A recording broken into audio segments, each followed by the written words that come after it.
It is the Fantasy Golf Degenerates podcast bringing you this week's Truist Championship at Quail Hollow Club. We have got a wonderful podcast ahead for you guys, courtesy of DraftKings. Use code FGD when signing up as a first-time depositor. That really help us out. Feel free to hit the like, hit the subscribe, and all of that good jazz. It is the Truist, and we've got Kenny Kim with us. What's cooking, Kenny? What's up, man? Big win by Cam Young. Pretty impressive stuff. I mean, no wins in his first 73 events, and then 3 wins in his last 13, and 2 of them by 5 strokes or more.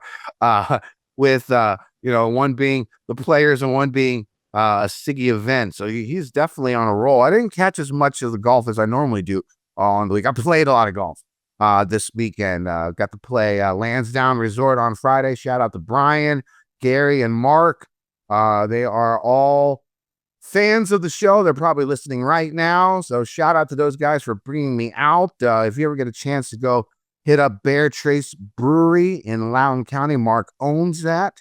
And so if you ever want a nice beer, sit out with some good views in the Northern Virginia area, make sure you go to Bear Chase Brewery. Played, it was a beautiful course. I haven't played a country club in forever. Since I played with Feinberg over at Oakdale.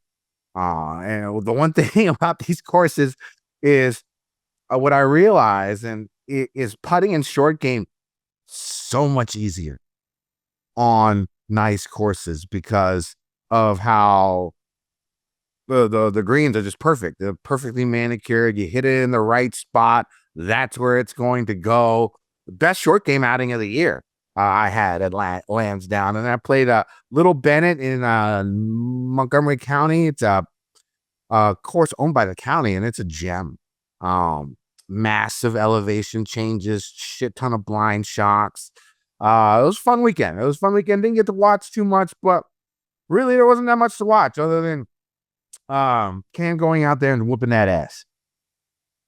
Dude, he's just, and 2 of his wins have been like by a lot. Wyndham, and this week, at the Cadillac, he kind of just ran away with it and never really looked back. So to kind of do that is difficult. We've seen, guys with big leads kind of dwindle away and still win by 1 or 2, because they're kind of nursing it in there. You just foot to the gas and off we go, driving greens on the 16th hole there kind of thing.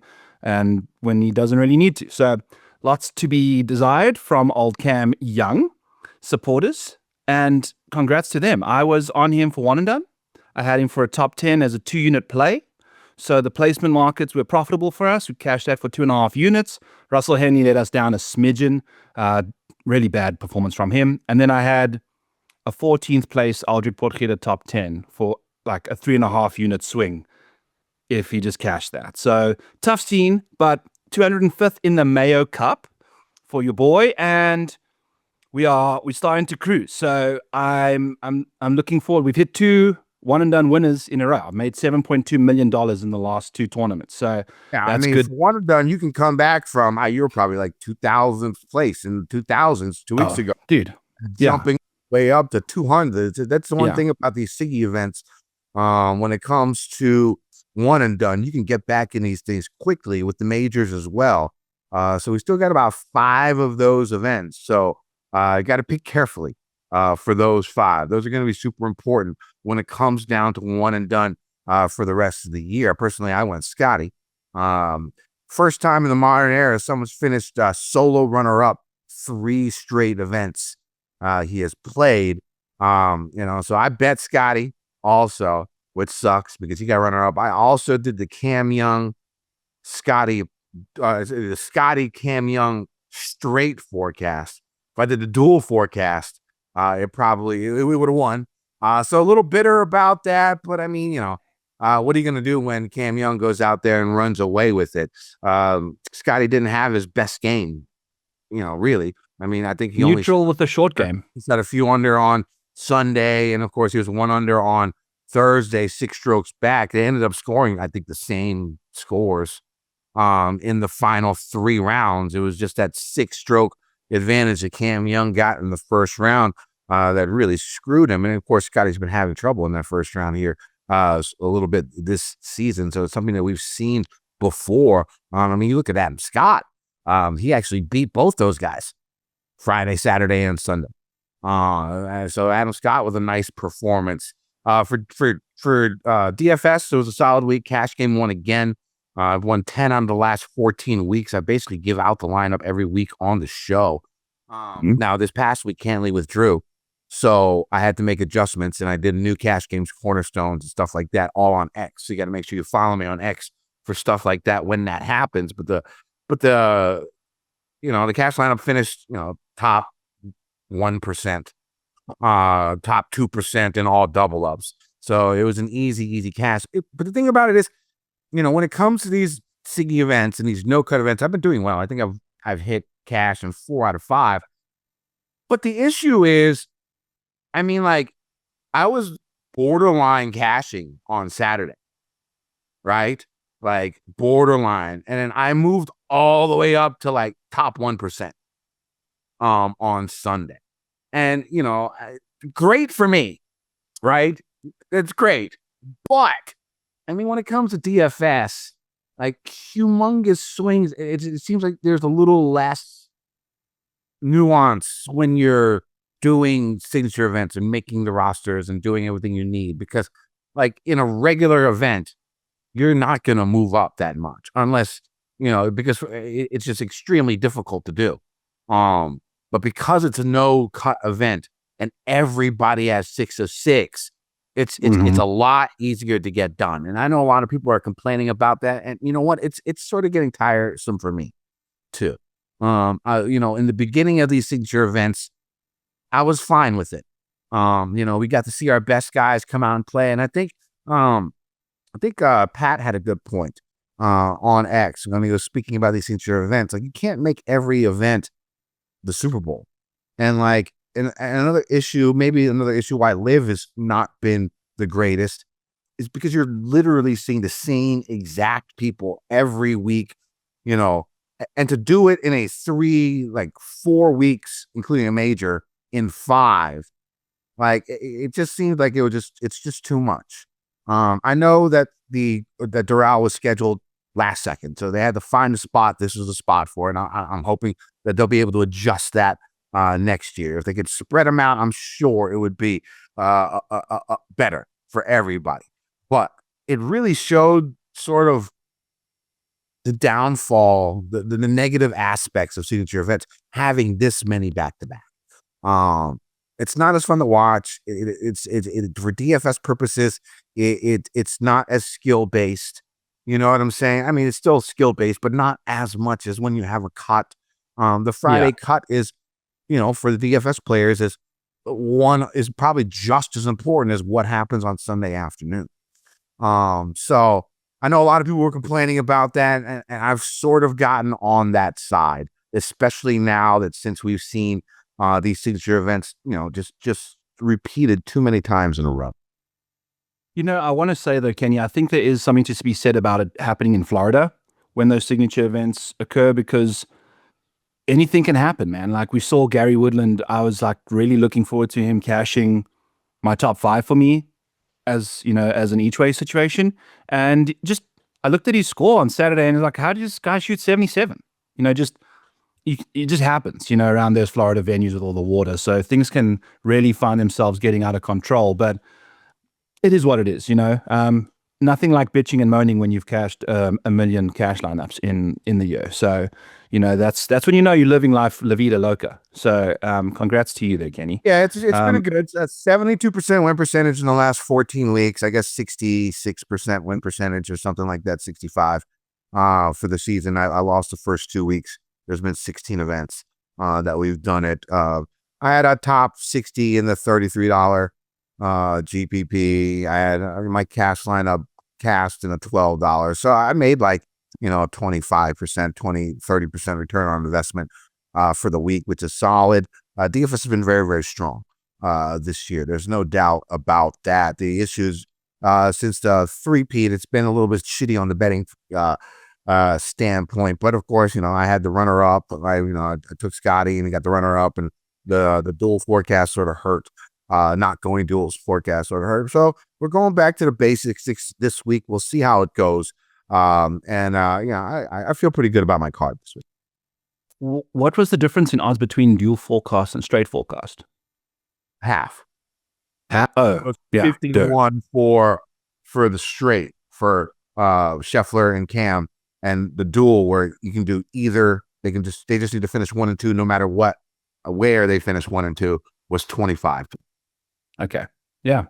Yeah. It's tough to go that route, right? Because you honestly think that it would have flipped around. And I think if Scotty, he finished solo second and he gained 0 strokes short game, didn't lose strokes, didn't gain strokes putting and chipping. He just ball struck it to pieces. So he's now gained, I think, ball striking wise over 2.5 strokes or 2 strokes per round now in 3 consecutive events, or had some good ball striking. There's maybe a stray mediocre round in there where he gained stuff, but he's back. Like the ball striking is seemingly back, and we're just waiting for the short game to kind of sync up.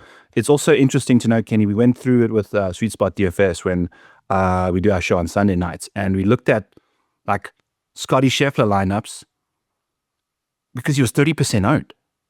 And he's ridiculously expensive. Rory McIlroy at Quail Hollow is 11.7 this week.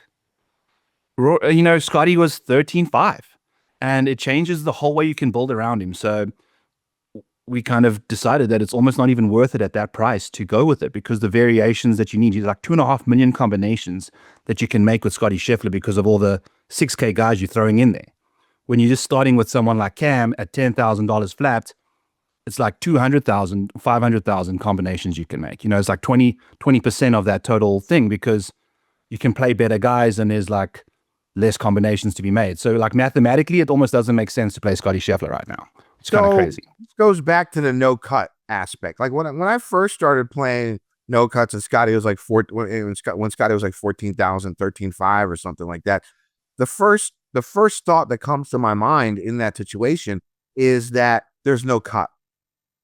So, maybe you can pick some 6K guys who will, cruise up the leaderboard. I honestly think that it's not worth it in no-cut events anymore, because what we've seen for the most part is the top guys are in the top of the leaderboard. But now it wasn't that case Thursday, Friday, or whatever, right? But by the time Sunday came along, I mean, you had the top. I don't know when the first 6K guy was even in the leaderboard. When it came down, like who was the first 6K guy in the leaderboard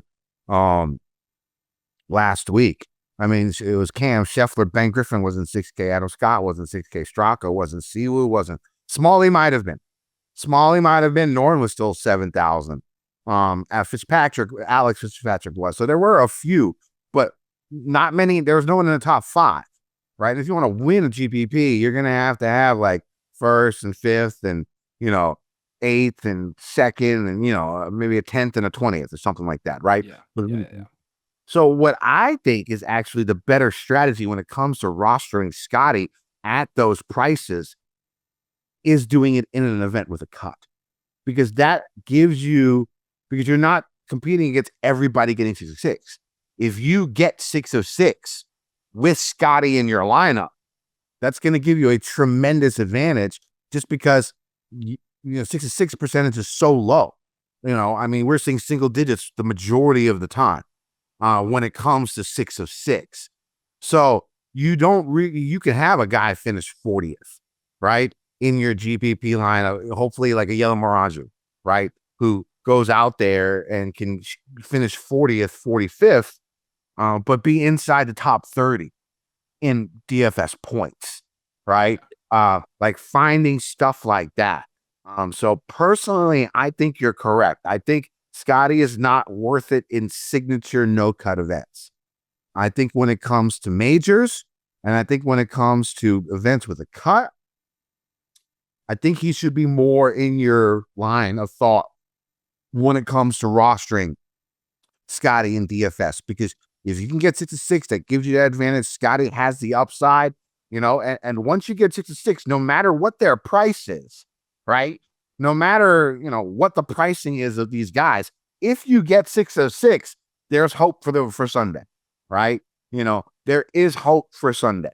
Even if you have 1 or 2 guys who don't finish in the top 25, but can maybe score with the birdies. So I do think that you are correct. I think it's not worth rostering Scotty in events with no cut, but I think in events with a cut, I think it's definitely worth it. Okay. It's interesting because we've had such good 9K players winning tournaments this year, and those are the guys you can't have in Scotty Scheffler lineups. Yeah. Which is the difficult part, right? It's, opportunity cost type stuff there. So it's going to be interesting to see how it goes going into the PGA. Scotty taking the week off as he always does, the week before a major. Rory doing whatever Rory does before a major. I don't think he really knows what the best plan is, but he's playing at Quail, which I don't think is a terrible idea because he's won here 4 times. Yeah, so, three or four, yeah. Like, I think, he was looking for his 5th major at Quail last year, so it would have been his 5th major and his 5th win at Quail, which is why I bet him. And then he showed up with a driver that was illegal, and then went to a gamer that he didn't game with, and then I think he missed the cut or he finished like really badly. So this week we'll see what happens, but fun stuff over there. Anything else you want to chat about, Kenny Kim? I mean, we did have the live drama. The rumors had gone out last week before we did our show, and they were sort of confirmed after we did our show. No Saudi, no PIF money coming in. We'll see what happens. I mean, it's definitely not going to be the live that it was it is now. I don't necessarily think it's going to go away. I think they'll be able to find some money to keep it going, but it's not going to be what we're seeing now. And I don't think it's going to have the top guys in there unless they can pay out, unless the people who take over will pay out the rest of their contracts. If they won't, then I'm sure the top dollars will be gone. And so while live might still be a league, I mean, it's probably going to have even less interest than it does now. Unless something exceptionally crazy happens. I mean, you think about it, it would have to be somebody just come and take over and do what PIF did, and I don't see it happen. No, the only reason PIF did what they did was to be in connection with Donald Trump. That's literally it. They played all of those. They played in America on all of Trump's courses, and that's how they connected with him. And now that this isn't a thing anymore, with whatever, it's done. So there's no reason to take this over as a business owner because there's like zero chance you can make money because these golfers have just been paid insanely exorbitant amounts that you can't cover. You cannot cover the amount of money that they're making. And it's hilarious when Scott O'Neill's like saying, we bring out the most families to golf tournaments and things like that. And it's like, well, you're paying millions and millions of dollars for these concerts that you're not making any money back from, but all these families are coming out. So of course, but I don't know. I think there's no business that would take this over. It would have to be something with a private reason to do this, to lose millions and millions of dollars. If somebody took it over, they would have to change everything. I mean, it wouldn't even be this format anymore. The format might be the same, but I mean, like monetarily, they're gonna have. Yeah. But how do you even do that with John Rahm? They're making $50 million a year. Well, that's the thing. If they can't honor the contracts that these players have, then those players are gone.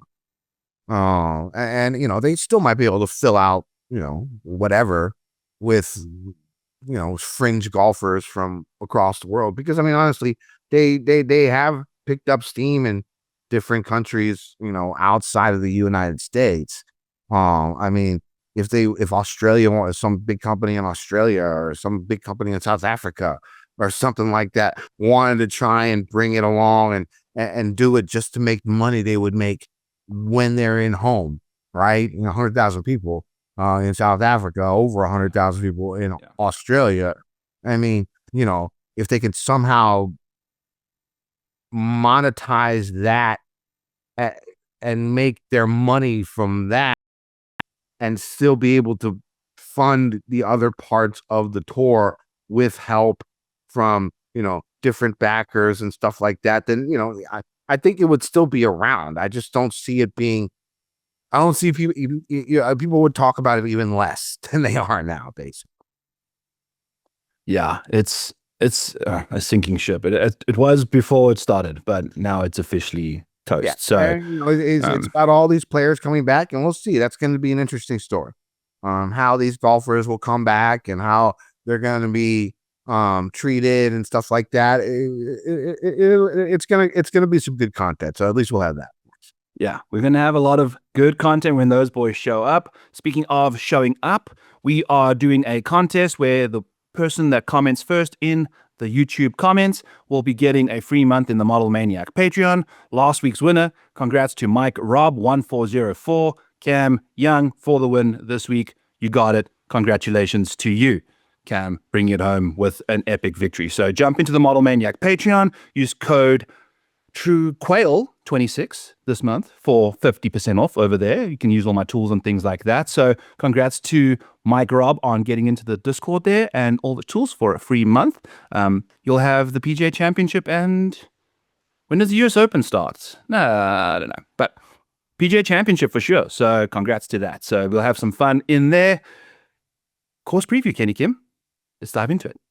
All right, let's get to this. For this week, the best golfers in the world, they head to Charlotte, North Carolina for the, I was about to say the Wells Fargo Championship, the Truist Championship from Quail Hollow Golf Club. The course was revamped about a decade ago, probably because of the championship in 2017, or it could be because James Hahn won this event in 2016. They're like, we can't have that shit happen again. Let's go ahead and change this course up a little bit. The course has definitely played tougher since the redesign in 2017. Outside of the year that Wyndham Clark and Xander ran away with it, the winning score has been like, low to mid-teens since 2015. That year, when Xander and Wyndham were 1 and 2. They were the only ones that were like, in the high teens. There was nobody else even in the mid-teens. So it still plays as a difficult type course. The first 5 holes were all redone dramatically, were altered in 2017. There was also some changes on 9 and 11. The biggest change, of course, was it going from a par 72 to a par 71, dropping one of those par 5s into a long par 3. Now, we had the PGA Championship last year as well. Definitely played difficult in 2017 when it happened, when they played there, and they played Quail Hollow the following year. The president of the course made sure to let people know it's not going to play as hard as it did during the major. They definitely make it a little bit easier, compared to what we saw for the PGA Championships. The course, of course, is best known for its closing 3-hole stretch, nicknamed the Green Mile. One of the toughest closing stretches on tour. No lead is safe going into Sunday afternoon once they hit 16th, 17th, 18th. The 16th, a 508-yard par 4. The 17th, a 220-plus yard par 3. The 18th, almost a 500-yard par 4. That's 3 very long holes, and the nickname's quite appropriate, right? If golfers play those holes at even par, they're going to deserve a pat on the back, and they're probably going to be holding the trophy at the end of the week. Now, on the other side of the spectrum, if there was a cut, there's no cut anymore. So you don't have to worry about Fridays. I was about to go off on that, but there's no cut, 72 golfers, so you don't have to worry about it. Now, you notice the length of the course when you see the yardages from where the approach shots are from. Since 2005, over 55% of all approaches have come from 175 yards or more. And that percentage is probably even higher the last decade because of them going from a par 72 to a par 71 and dropping one of those par 5s to a par 4. Now, one last tidbit before we get into the meat of the course. The Truist was not played here in 2025, 2022, 2020, and 2017. So you can just eliminate those years from course history, unless you want to include the PGA Championship. The PGA Championship is, I think that's fair game. But again, like I said, the PGA Championship courses were laid out a little bit more difficult, a lot higher rough, definitely a different type of course when they had it for the majors. Now, Quail Hollow Golf Club, 7,550-yard par 71, 4 par 3s, 3 par 5s. The par fives are reachable by the majority of golfers in the field as long as the fairways have a bit of roll and the course is soaked. It's supposed to rain on Thursday, basically all day is what I see. Maybe even some on Wednesday. So the course could play soft, making the course even longer. Golfers are going to need to take advantage of the par fives, as they are the three easiest holes on the course. Looking at the previous winners here, the majority of them has dominated the par five. And even go back to James Hahn, like 10 years ago. He was -9 on the par fives of the week. Rory, the year before, 2015, he was -13, and these were all with 4 par fives. JB Holmes was -10. Then the course was played as a par 71. Justin Thomas still was -7 on the 12 par fives during the PGA Championship. Jason Day, when he won here, he was -9 on the 12 par fives. Rory, when he won here in 2021, he was -10 on the par fives. Even Wyndham Clark was, I think, -9 or around there, -6 maybe on the par fives. So par fives scoring, you got to get your rocks in on the par fives. Now, the par threes, fairly lengthy. 3 of them are in the 200 to 250 yard range. Even par, great score on the par threes for the week. The par fours, for the most part, very long as well. 7 of the par fours range from 449 yards to 500 yards. 2 of them are over 500 yards. And then, of course, you got 2 very short, possibly drivable, 8th and the 14th. Typically, the rough and fairways are overseeded with ryegrass and blended with Bermuda. The greens are normally Bermuda overseeded with Poa, Trivialis. After the conclusion of the Wells Fargo, usually every year, they lay an herbicide that kills all the rye and it goes full Bermuda like we've seen at the majors, but not this week. At least that's not what I've heard. It's normally going to be all overseed, and the Poa is going to be overseeding the greens. Now, golfers off the tees, you're going to see narrow to average with tree line fairways are some of the hardest to hit on tour, with an occasional fairway bunker and water only on a few holes. Less than 50% of fairways have been hit by golfers since this tournament began here in the early 2000s. But since trees aren't that bunched up and there aren't too many bunkers of water off the tee, missing fairways won't mean automatic bogey.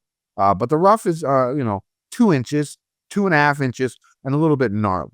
When golfers miss the fairway, hitting it long can be helpful since it's always much easier to hit a short iron to the green out of the thick rough.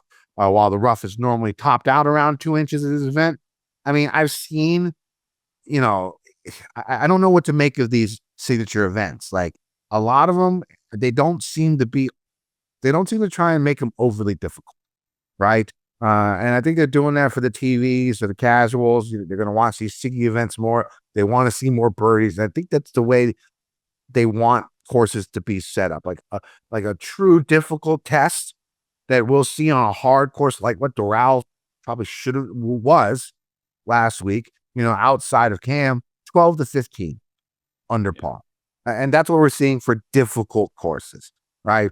We're not seeing too many of these courses where you're getting a -6, a -4, a -7 win, unless there is weather involved. And that's, I think, is the only thing that is going to keep these scores overall on the PGA Tour. I don't think you're ever going to see, outside of the majors, single-digit under par win an event. Rarely anymore, unless it's weather related. And I think the PGA does that on purpose. And I know for us DJs, we're not the biggest fan of it. But honestly, they're not catering to us. They know we're going to watch every fucking week, right? They know we know our asses are going to watch every fucking week, right? Right. They're catering to the people, the casuals, the people who tune in, on occasion on Sunday when there's nothing on. They want to see scoring, and that's the way the PGA Tour is going. It sucks, but that's the way it is. Now, let's go. Where was I? Now, let me keep going. Accuracy off the tee will be useful, but JB Holmes won in 2014 with like 42% fairway hit percentage. Right? Wyndham Clark was same range. Yeah. I think so I think, length off the tees definitely helps. Now, do I think the shorter hitters have a chance? Yes. And I think a lot of that has to do with the shorter hitters aren't technically as short as they used to be because of how good the equipment is off the tee. They're short comparatively to what people are on tour, sure. But, 290, 300 as a short golfer is going to be fine here, right? Especially if you hit a lot of fairways, which the shorter guys who are good golfers normally do.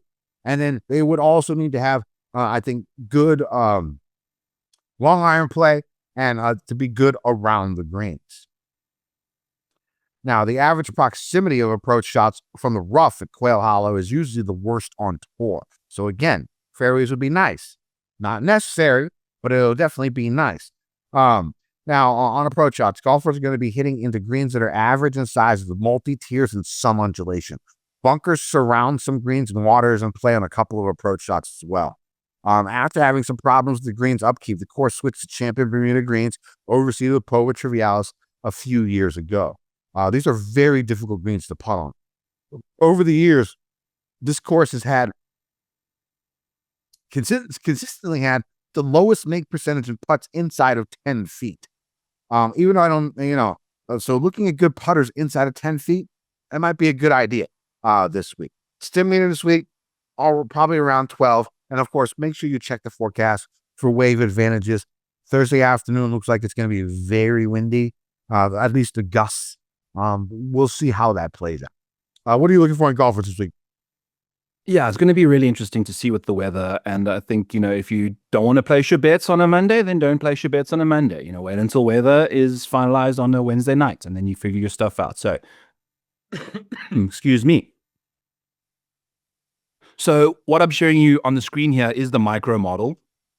It kind of takes every single hole that I've just been showing you guys. Yeah, you can see the different fairway percentages, approach yardages for each shot, what your average green regulation rates will be from that range, etc., etc.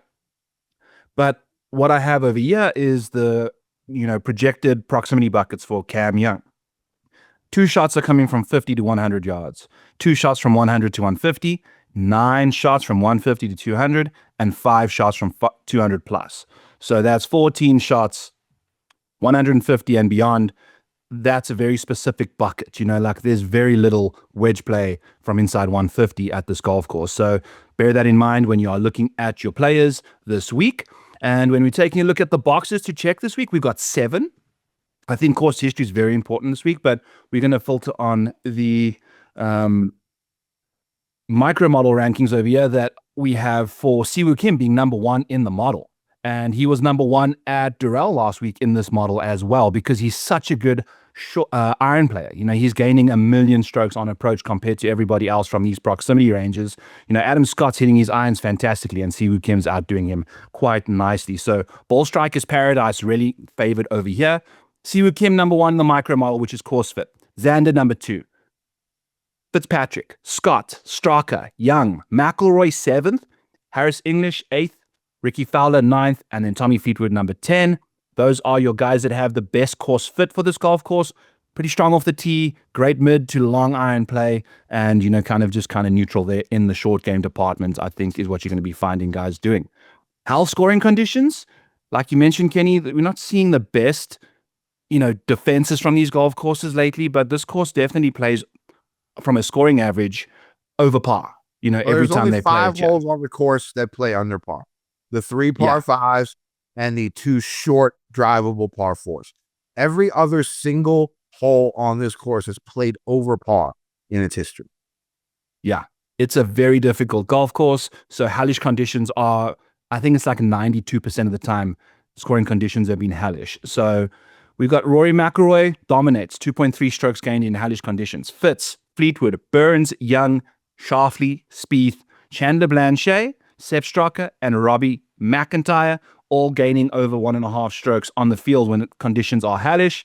We'll see how those guys kind of come through.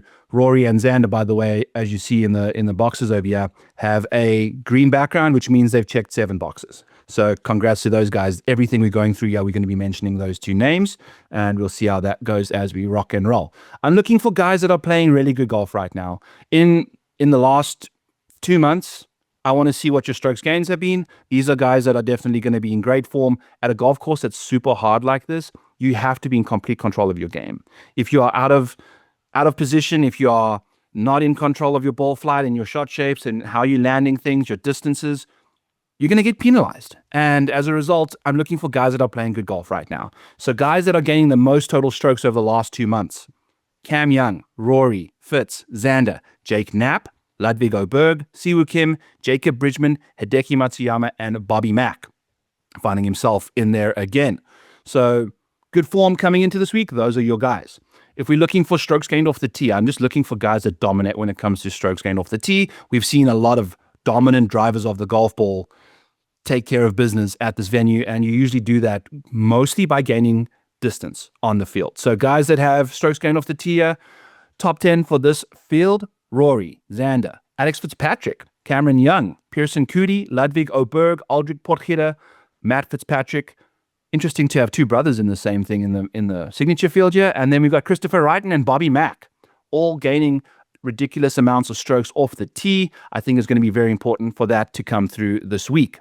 Then we're going to take a quick peek at some total win percentages or finishing position rates. So I'm looking for guys with high top 10 rates, high top 5 rates, high win rates. Guys that do that in this field: Cameron Young, Fleetwood, McIlroy, Fitzpatrick, Straka, Bobby Mack, Christopher Wrighton, Xander, Ludwig, and Ben Griffin, making his way into the mix over here at the 10th spot for high finish rates. Then we're going to take a look at strokes gained course history, because course history at this golf course is in the second tier of all courses on the PGA Tour. Augusta is in tier A. Then everything else that is highly correlatory is in tier B. This is in tier B, Quail Hollow. Guys that have not played this week: Christopher Wrighton, Chris Gotterup, Chandler Blanchet, Ricky Castillo, Alex Fitzpatrick, Aldrich Potgieter, and Yella Miraju, all making their debut here for what it's worth. Then we've got the guys with Oberg's debut. Or no, he played the PGA Championship. So I'm using that as a it's the same course, maybe different conditions. You mentioned that, Kenny. So I agree with you on that. It's not, don't take that for gospel, but it's good to know. If you played well, yeah, you played well. Yeah. If you played badly, ignore it. That's how you use that data. Rory McIlroy has the best strokes gained history out here, gaining 2.4 strokes per round at this golf course. That's very impressive. Then next up is Alex Smalley.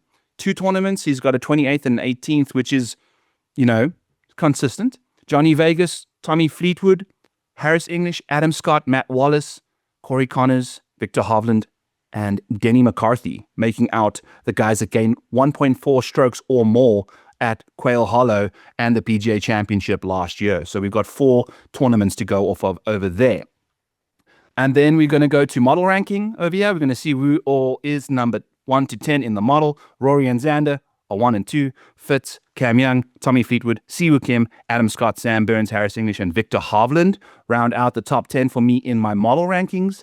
And that's going to be it for us. Those are the guys that check all the boxes.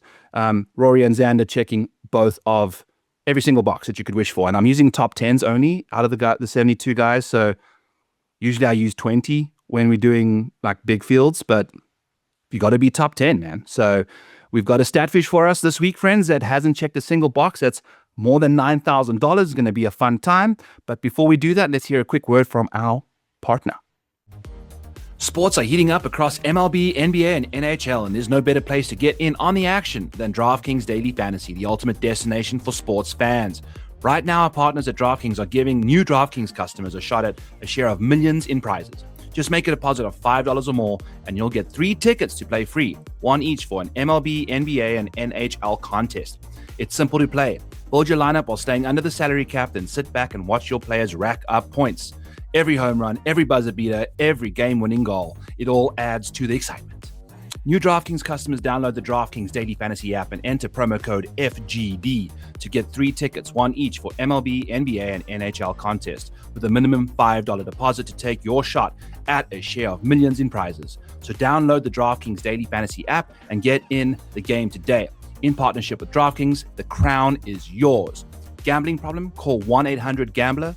New York, call 8778-HOPE-NY or text HOPE-NY. Connecticut, call 888-789-7777 or visit ccpg.org. 18 plus in most states. Restrictions apply. 1 pack per customer. Deposit $5 to receive 3 daily fantasy tickets. Ticket amounts vary. Valid only for single use on the sport for which they were issued. Tickets expire in 14 days. See terms as www.draftkings.com/promotions. Ends 4/30/26 at 11:59 p.m. Eastern Time. Sponsored by DraftKings.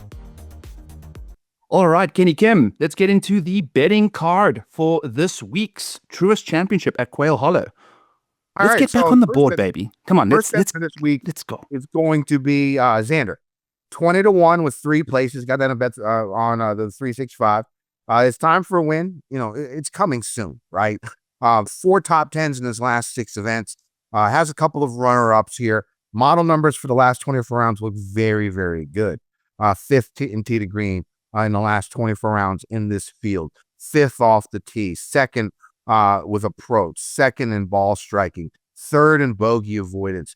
5th from 175 to 200. 16th from 200 plus. 4th in strokes gained par 4 scoring. 4th in strokes gained par 5 scoring. So keeping it simple, Xander, 20-1, 3 places. Next. It's going to be, I might have ADS. It's a disease. It is a problem in my life. Aberg derangement syndrome is definitely a possibility, an issue that I have. So I'm betting Aberg again, 22-1 with 3 places. I bet him all the time. All right. And he's hurt me multiple times, right? At least 3 times he's had a lead in the final day. In the last 3 times I bet. And he just couldn't get the job done. His model numbers are fantastic, right? 4 top 5s in his last 5 events. Can he get across the finish line? That is the big thing. I don't know. But the more chances he gives himself, the more likely he'll finally be able to get it done, right? And at least that's what I think. I expect him on the first page of the leaderboard going into Sunday.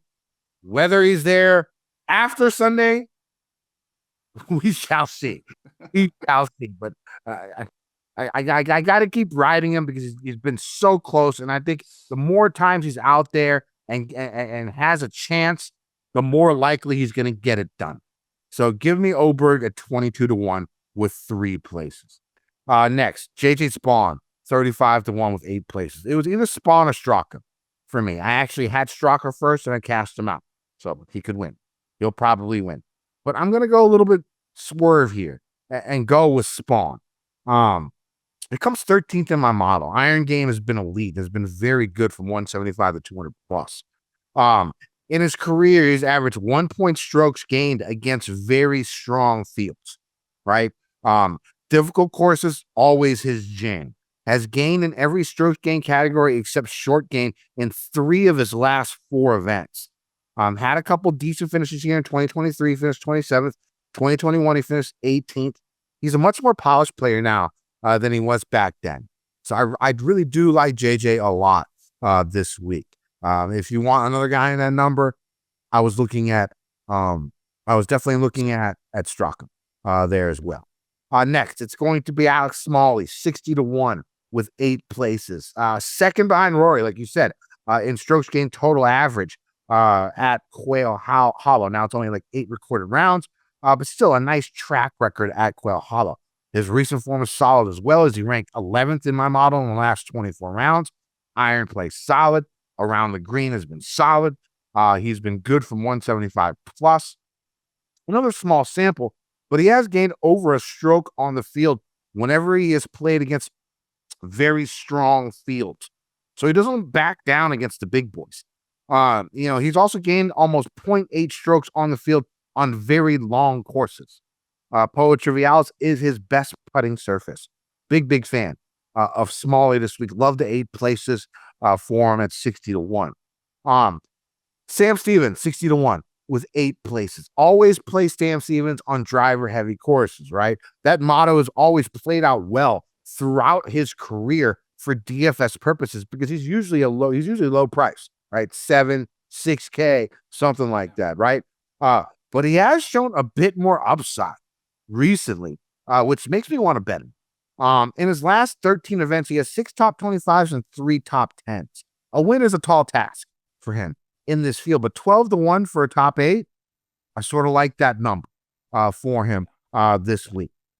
Finally, it's going to be Nick Taylor, 80-1 with 8 places. People might forget that Taylor has 3 wins in the last 3 years. He's like top 5, top 6 in wins on the PGA Tour in the last 3 years. And one of those wins was, of course, driver-heavy TPC Scottsdale, right? Coming off a 9th last week, I think an 80-1 is nice value for a golfer of his pedigree. So the bets I got this week: Xander 20-1, 3 places; Aberg 22-1, 3 places; Spawn 35-1, 8 places; Smalley 60-1, 8 places; Stevens 60-1, 8 places; Nick Taylor 80-1, 8 places. Let's go. I love that 20 that you got there for the 3 places with Xander. He's had back-to-back second places, right? Yeah, So before the 28th at the PGA Championship. Remember, we had the top 20 on him there, Kenny. We laid the hammer for that PGA Championship because it would have been his like 13th straight top 20 in a major, and then he hooked it in the water on the Green Mile to miss it by like 1 or 2 strokes. So tough scenes there. But I'm going to be going with Xander with you as well, Kenny. 13-1 at the book that you can be a fan of if you like dueling, and I think you can, grab that number over there for yourself. I think Xander with his 2 runner-up finishes, this golf course is really, really ideal for him. I think in my brain, Rory, Xander, Matt Fitzpatrick, or Cameron Young is going to win this week. Those are just easy the 4 best guys that are playing the best freaking golf right now at a golf course that really suits their games. So I think one of those 4 guys are going to win, and I took the guy with one of the best odds of the 4. I couldn't go to Rory, I couldn't go to Cam, so I went with Xander. He's an insanely good long iron player. He's had 4 consecutive top 12s. He's had 6 consecutive top 25s. That's what Xander does. He's just a beast in the consistency situation. But the course history is too good. I think the price is very fair for a guy that we know can win many, many times in a year. And this was the kind of the springboard that sent him to win 2 majors. He finished second to Rory here, and we all thought that this guy is just a perennial loser. And then he showed us what's up, won the PGA, then won the Open Championship a couple months later. So Xander's got it. That was in 2024. We're finally starting to get some good finishes from him. Had a 3rd at the Players, a 4th at the Valspar. So we are around the top of the leaderboard. I like everything you mentioned there, Kenny. Statistically, he's a fantastic course fit at this golf course. Then I'm going to go with the other guy. That's 16-1 of those 4 names, and it's Matt Fitzpatrick. I understand that we are now looking for this man to win 3 tournaments in a row because he won the RBC Heritage, the Zurich, and will now be teeing it up this week. I don't think he cares. I think he's just balling out. I mean, when you are playing good golf, go do your thing. He's one of the best long iron players in the field. We've got a 2nd, a 1st, an 18th, and a 1st for his last 4 starts. So I'm totally cool going back to Matt Fitzpatrick. Matt Fitzpatrick also finished 8th here last year at the PGA Championship. So there's a lot to like in that department. I think he's absolutely an option to go there. He checked 6 of the 7 boxes. So Xander checked all 7, remember, all of those things. And then Matt Fitzpatrick checking all the boxes except for course history. But if we take a look at the course history, we've got that 8th here last year's PGA Championship. So call that half a box to be checked with the top 10 in a major at this golf course. So I'm all in on Matt Fitzpatrick. He's winning at a 10% clip. He's inside the top 5 every 4 starts. So he's got a good chance to do this. I'm all in on Matt Fitzpatrick and Xander Schauffele this week. Those are my 2 bets. I'm going to be dabbling in some Aldrich Porthitter placement markets, top 10s and things like that. I think he's starting to find his groove a little bit. And then as we go through some DFS blood, sweat, and tears, I'll mention some potential placement bets that I might be looking at, but I'm waiting until Wednesday because this weather seems crazy, and I don't want to be messing around with things like that. I want to make my decisions with as much information as I possibly can. So that's that. Let's dive into it from that situation. Unfortunately, we couldn't get Aldrich across the line last time with the Lindeque's data bets, but we'll try again this week. Likely it's Aldrich again. We'll see. But DFS, blood, sweat, and tears, Kenny Kim, sorry, mini maniacs, driving me a little distracted over here. We got 3 guys in the 10K range. Rory at 11.7, Cameron Young at 10.1, and and then Xander Schauffele at $10,000 flat. Kenny, what are we doing over here at $10,000? You're playing Rory this week. I'll be fading Cam. Yeah, Rory, when he comes out to play, I think he's coming out to win. Every time you see him now, he's extremely confident in his game. The stressors aren't there. I'm going to play Rory. And the reason I'm fading Cam is Cam was actually dead last in par 5 scoring. He was dead last in par 5 scoring, even though he won. So if he comes dead last in par 5 scoring here this week, I mean, he's been pretty bad when it comes to birdie or better percentage on par 5s. Of course, he's been making up for it with his crazy iron play and insane putting on the par 4s and on the par 3s. Now, can he do that on this course? Again, back-to-back weeks. He basically has to be, if he's not going to score on the par 5s, he has to be perfect on the par 4s and 3s like he was at Doral. I don't see him doing that back-to-back weeks. Can he? Yes, of course. The game that he has right now, the way he's playing is unbelievable. But I would rather play Rory this week. I will be fading Cam. I think Rory will have less ownership than Cam as well. So I'm just going to go ahead. I'm going to play Rory this week over Cam Young. My first cash game cornerstone is going to be Xander. Well, again, we talked about him, of course, in the betting segment. We're both betting him. A couple of runner-ups here. The form is there. 4 top 10s in his last 6 events. Solid long iron play. Definitely long enough off the tee and somewhat straight. Easy first click at a price where it's very affordable at $10,100 for Xander Schauffele. Were you shocked to see a $1,600 gap between Cam Young and Rory, Kenny? A little bit. But I mean, Rory's coming off a win too. Yeah, no, I think it's not, I'm not worried about the 11-7 Rory. I'm Cam 10, like 10-1, Matt Fitzpatrick 10 flat. I mean, I feel like Xander 10 flat, Matt Fitzpatrick 9-9. Like those are, I don't know. I don't know if those are the fair prices for those 3 guys that are just really playing really good golf right now. So I think we could have easily seen all 4 of those guys in the 10K range with, Cameron Young closer to 11 than 10. But that's neither here nor there. I will be playing all 4 of them. I know that's a really weird take, but I'm just going to play them.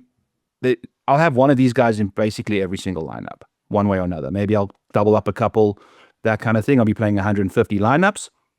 Cam Young, Rory, Xander, or Fitz are going to be in every single one of them. So, like I said, one of these guys are going to win this week. I want to be on them, have them in my lineup. I'll probably double dip on a couple there too. I'll be fading Tommy Fleetwood. I'll be kind of looking out for Robert McIntyre and some other names as we get into the 9K range here. Kenneth Kim. Fleetwood piques my interest a lot this week, mostly because I expect his ownership to be extremely low. Being surrounded by, Cam, Xander, Fitzy, Aberg, Siwoo. 5 of the hottest guys out there. I mean, he doesn't have wins, but the stacks and stuff, and he's had good finishes. Those are probably going to be 5 of the more popular players out there. And Tommy seems like he's right in the middle. When it comes to difficult tracks, Tommy's one of the best out there.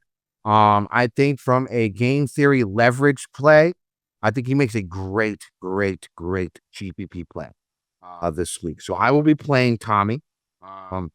My second cash game cornerstone is going to be Aberg.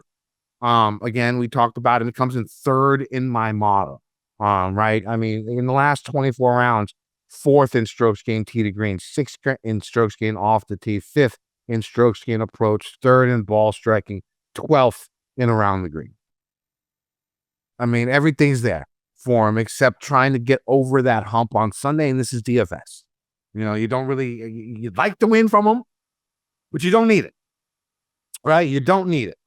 And so Aberg is going to be my second cash game cornerstone for this week, and I like Bobby Mack as well. Another guy plays well in tough conditions. If it is windy, if it is miserable out there, I think he'll be just fine. So I do like the 2 Europeans, and I like the two. Well, I guess one's Scottish. Or where's Bobby Mack from? He's Scottish or Irish? Scotland. Scottish, right? Yeah, the Scottish and the UK guy, and I'll go the Swedish guy for cash.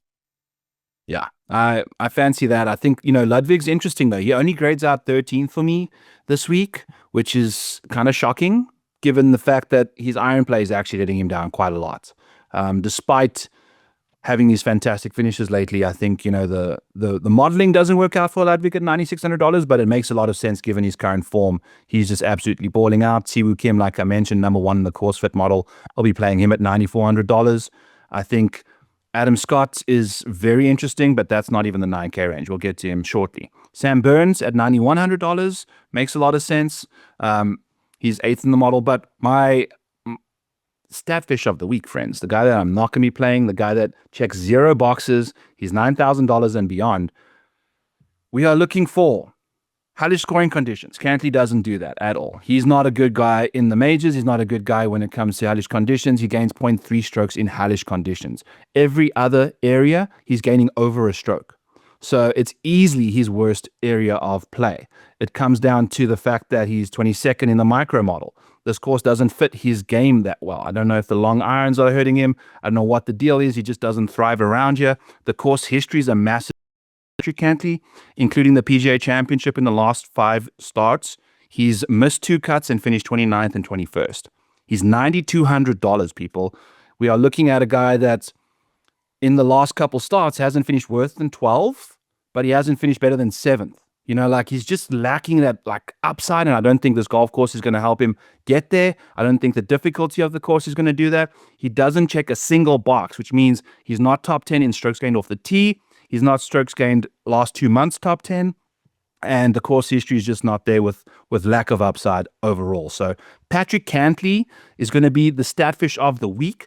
Don't get caught out by liquor lips.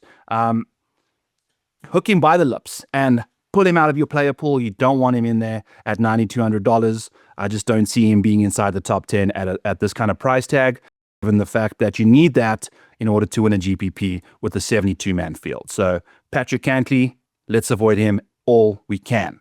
Diving into the $8,000 range, Kenny, Adam Scott, what do you got to say about the man from Australia? Yeah, Adam Scott's going to be my third cash game cornerstone. Pretty easy pick again at $8,900. The best iron player in the last 24 rounds, the best long iron player in the last 24 rounds. He's got the extra pop off the tee. His short game well above average.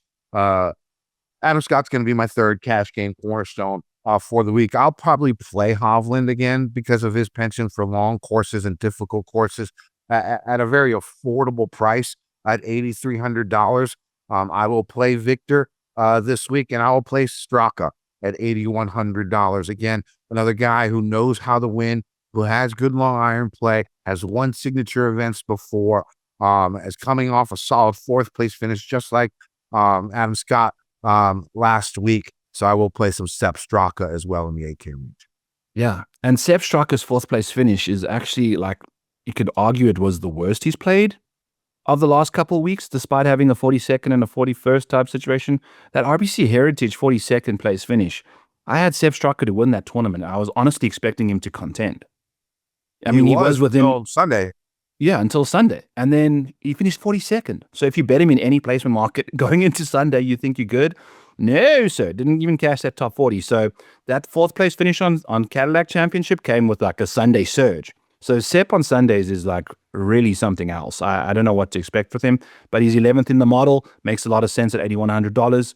A couple other guys, Harris English, $8,200. He just makes way too much sense. He's got a 3rd and a 2nd here at Quail Hollow in the last 3 years. He's made the cut in 2021 and finished 34th in 2024. So he's looking like he's going to play some good golf. He's driving the golf ball very, very well. He's putting great. He's also finished 4th at the RBC Heritage 2 starts ago. So we can find some good form from Harris English, $8,200. I really fancy him. Along with you, Kenny, I like Victor Hovland. He's 10th in the model, checks a lot of boxes, has a 3rd place finish here back in 2021. Still looking for his first top 10 of the year. Maybe it's here. We'll see what happens. It should be lower owned. Also, $8,400 is very nice. $8,700 Ben Griffin door is open for this man. $8,700, 8th year last year at the PGA Championship, and then just finished 3rd at the Cadillac. The honeymoon's over, Kenny. He's back to the grind. It's May. You had 4 months, April, January, February, March, April. Now we got a May top 10. Third place finish at a golf course that's kind of similar in nature when it comes to the ball striking metrics. A lot of long irons, mid to long irons, driver heavy. Ben Griffin, I love him at these kind of venues. I'm curious what your take is on your guy that you called a fantastic fade on, by the way. He just has not had it this year. Yeah, I mean, I thought about it after his result, but if you look deeper into the result, it's a lot short game. Lots of putting, and stuff like that where he got his finish. I need to see him strike the ball a little bit better before I get more invested in him. So I'm off of Ben Griffin, especially, what is he, $8,700? That seems sort of pricey. Or where is he? Actually, yeah, he's 87. Seems sort of pricey for me. So I'll be avoiding him this week. I mean, he's $8,700, but over the last 12 months, he's inside the top 10 31% of the time. Yeah, but how much is that in the last 2 months, 3 months? Last week. If you want to be early, we are trying to be early on a man that's got a fantastic baseline from last year, right? So if the ownership gets a little out of control, then you can get off of him. I'm not committed. When I try to find someone who looks like they're trending in the right direction, that you're trying to get early, I'd much rather have them, maybe finish 40th the week before, but lose 4 strokes putting and their ball striking has been really good, or something like that. I mean, I don't even think that narrative has any real cognitive, well, it's got game theory implications to it because basically, it's game theory play. I don't really see. I don't think there's numbers that can back my thoughts up, right? But that's just the way that I think when it comes to when I'm looking for somebody. When a guy who normally is a good ball striker, his iron play was great last year, right? If I'm not mistaken. Yeah. All right. Long irons in particular. That's why he was doing what he was doing. If I can see improvement in that, that's when I'll probably jump on him. But a lot of it was short game, so it's not for me this week. Yeah, fair. I do think it's a great course for him to kind of come out of his shell, really flex what he is good at over the long period of time, versus just being a terrible golfer this year. Did you mention Adam Scott much, Kenny? What are you doing with him this week? Yeah, he's my third cash game cornerstone. Yes, you mentioned that right off the hopper. Sorry, that was at the beginning of the segment, so I forgot about that. Moving into the sevens. Before we do that, though, Jake Knapp. What are you doing with him? I mean, after you saw him with the wrist tape and stuff like that the week before a major, no thanks. Yeah. Shout out Flag Hunting for getting us off of him. 10% rake free last week, courtesy of Flag Hunting over there on X. So he's our guy. Go give him a follow. We really appreciate what you do out there. He'll be at Quail Hollow again this week. So go sure that. We'll see what he gets up to following Jake Knapp. In the $7,000 range, Kenny's got JJ Spahn. There's a bit of Nikolai Højgaard. There's some Alex Smalley, Corey Connors, Jacob Bridgman, some big names doing some mediocre things the last little while in this situation. Kenny, what are you doing over here?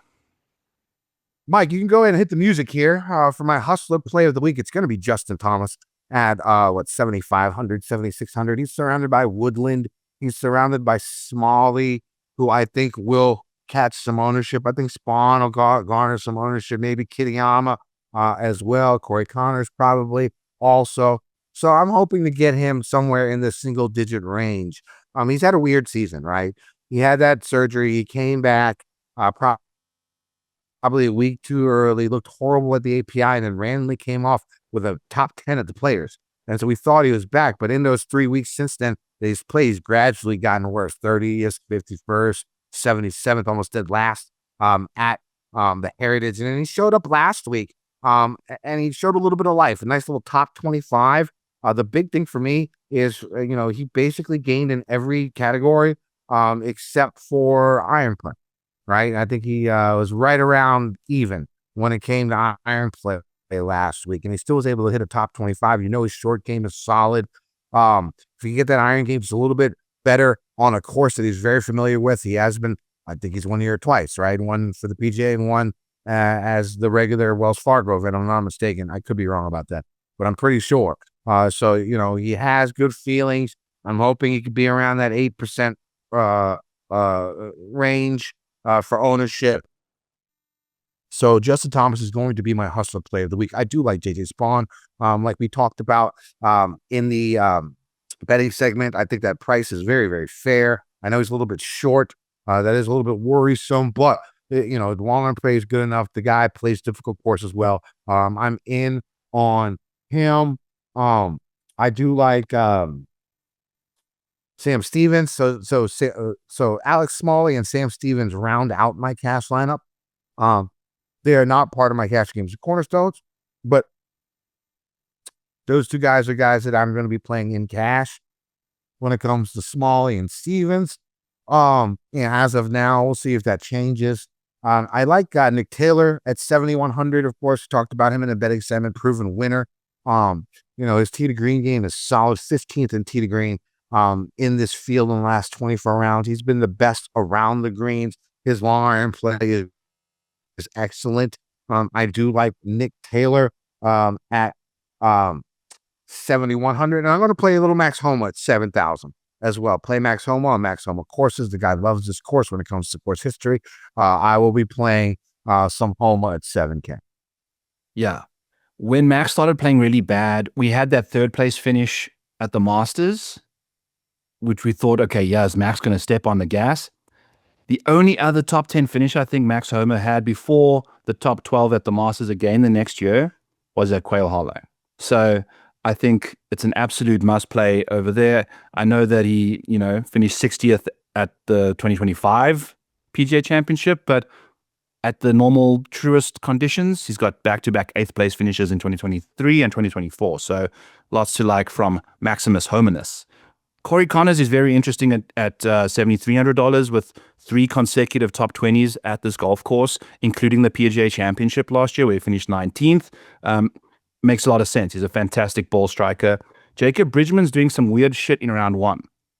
I think he shot a 79 in round 1 at Doral and didn't shoot over par for the remaining 3 rounds. He did the same thing at the RBC Heritage. So he needs to just get off to better starts. But this is now 3 consecutive non-top 30s for Jacob Bridgman after having every single start of his prior all top 20s. So maybe he bounces back. Maybe he doesn't. I don't know. But at $7,500, if this guy randomly wins a tournament, we won't be shocked because he just won at Riviera.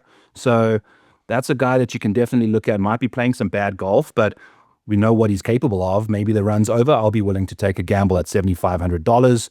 I also like Nikolai Højgaard a lot. 41st place finish at the PGA here last year. 2nd at Houston. 23rd at the Cadillac last week. He's actually been playing some really solid golf for a guy that you can get at $7,800. Very capable of demolishing this venue. So we'll see what he does. And then there's one guy in this field that gains more, is top 10 in strokes gained approach from 150 to 200, where we'll be seeing like 9 to 10 shots each round, is Kurt Kitayama. From 150 to 200, he's top 10, and then he's also top 10 from 150 and out of the rough. There's going to be about a 50-50 dispersion there, out of the fairway, out of the rough. Kurt Kitayama's top 10 in both of those very important metrics. I think he can absolutely get business taken care of this week. We'll see what he does. Old Kitayama with back-to-back top 10s now entering the week. So I really like his chances on a golf course like this, finding some good form. In the $6,000 ranges, Kenny, we've got Pearson Coody, Alex Fitzpatrick, Matt Wallace, Potkita, Ricky Castillo, Ryan Fox. What are we doing over here? My final cash game cornerstone is going to be Yellow Miraju. Here's the thing. He's makes so many birdies. Like, if you look, he's like 19 birdies, 21 birdies, 20 birdies, 17 birdies, 19 birdies, like in his last 5 events, right? And the thing about him is he can finish, like I said earlier, he could finish 40th and be inside the top 30 when it comes to DFS points. And that's really what it's all about, right? When you're playing DFS. So I'm going to go at he's also 10th in my model, I think. So the model even likes him as well. 9th in my model in the last 24 rounds. You add all that stuff up, especially, in a no-cut event where he's going to play all 4 rounds. He's going to get birdies. The man is a birdie machine.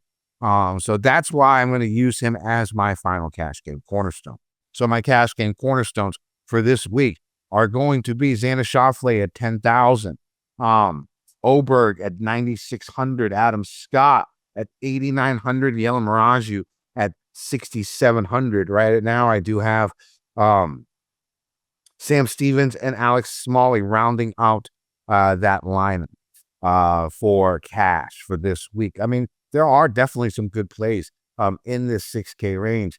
I like Rattan, who's been playing really, really solid golf, who can, hit the ball a mile. Christopher Wrighton. I have his popularity.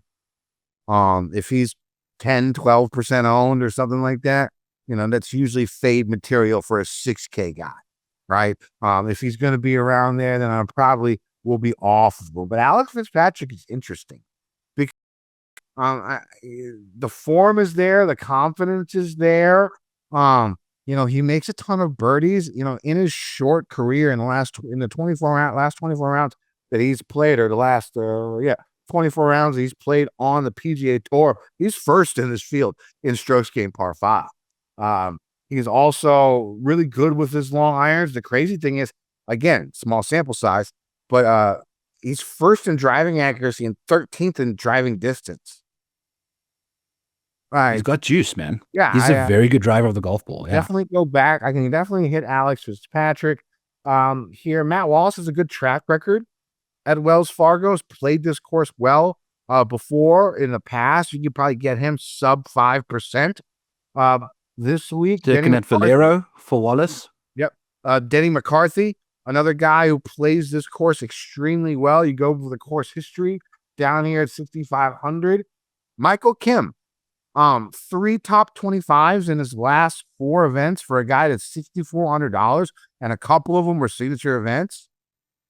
I mean, that seems like a good punt play down here, and I think he has a top 10 at this course in the past. I think he finished 8th here 2023 or something like that. So the guy, has form here. I like him a lot this week. Michael Kim in Showdown, when he's out of the mix, is becoming a bit of a cheat code. I think he's had the round of the day or very close to, when he's gone out almost, I think was also first out.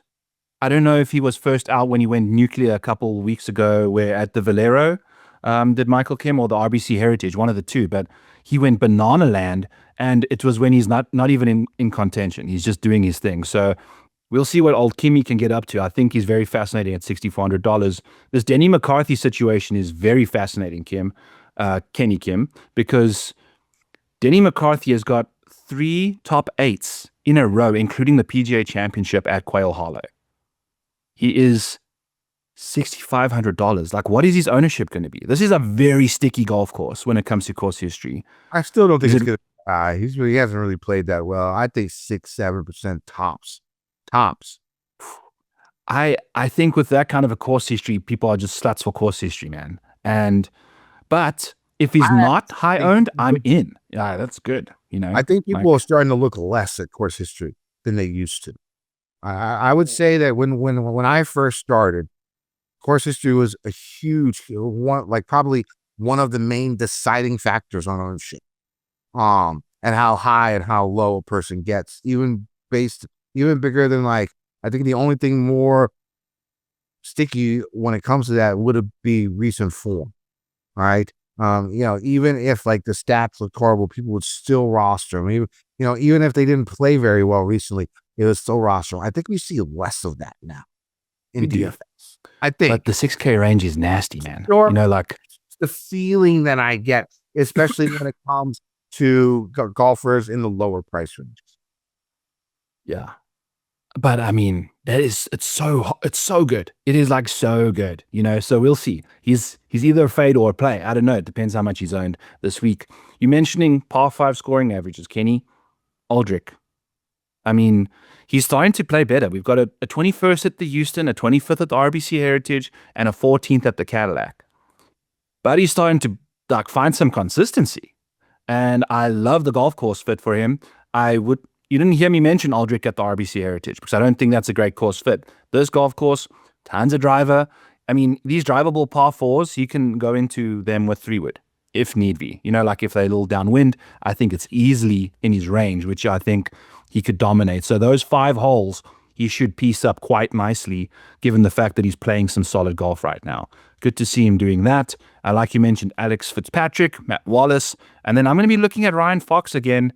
We've got now, since the kidney stones at the Players, we have a 16th and a 30th in his last two starts. So I think this is a great course fit for him. 28th at the PGA Championship last year. Ryan Fox is doing his thing. He plays very difficult golf courses quite nicely when it comes to hard scoring. So we'll see what Foxy can do there. One and done, Kenny. Hang tight, sorry. Jonathan Vegas, $6,000 flat. We had a 5th place finish here for Johnny Vegas at the PGA Championship last year. An 18th at the Arnold Palmer Invitational at Bay Hill, another long, heavy, hard golf course. And then a 14th at Houston for Johnny Vegas, another long, easy golf course. But lots of driver, lots of long irons, mid irons. Johnny Vegas at 6K flat, I think, has got a bit of a chance. He finished 60th last week, but at one point I had hopes for him to do first round leader stuff. One and done time. Where are we going, Kenny? What are you doing? Xander. Xander? You're not using Xander in a major where it's like almost guaranteed top 20 / top 10? I'm going to use Xander this week. Yeah, maybe Rory. I don't know. I still have Rory left too. We'll see. One of those two. Xander, Rory. I think I've got Rory and Scotty and Xander left. So I've got a lot of guys to go with. I'm probably going to go with Rory this week. It seems like the guys I'm not betting and picking for my one and done is working well. So I'm going to hedge my bets in that department and go from there. So Rory McIlroy is probably going to be my one and done this week at this golf course. Just makes way too much sense. I can play chalk now. I've got the luxury of it sitting in 205th place, baby. So that's likely going to bite me in the dick, but it is what it is. Catch me at the Model Maniac on X, where you can find all my stuff. I'll be posting, tidbits over there as always, and then jump into the Model Maniac Patreon. Use code Quail26. Get yourself 50% off the first month. That should get you through the PGA Championship and a couple other events. Lots of fun things in there. I've got a research station that's just pumped with screenshots of this model for various things. Lots to like over there. And then I'll be playing myself. Let me just rephrase that. I will not be playing myself. I'm going to be on Back 9 Bets at 3 Eastern on Mayo Media, as always. Tuesdays, 3 Eastern. I'm going to be doing my thing, going through the model, deep diving some guys, sharing some more in-depth breakdowns of what we've got up to today. Outside of that, hit the like, hit the subscribe. Make sure you comment who's going to win this week. The first person to do so gets a free month into the Model Maniac Patreon. We'd love your support in the comments. Tell your aunties, tell your uncles. And, if you live in Arkansas, tell your cousins. I'm sure they're nearby. Kenny Kim, get us out Find of me here. on X at Kendo VT. Final card will be there. There's, all that cool stuff on X. Should be a fun week. One more week till the PGA Championship, our second major of the year. Let's win some motherfucking money, Degen Nation.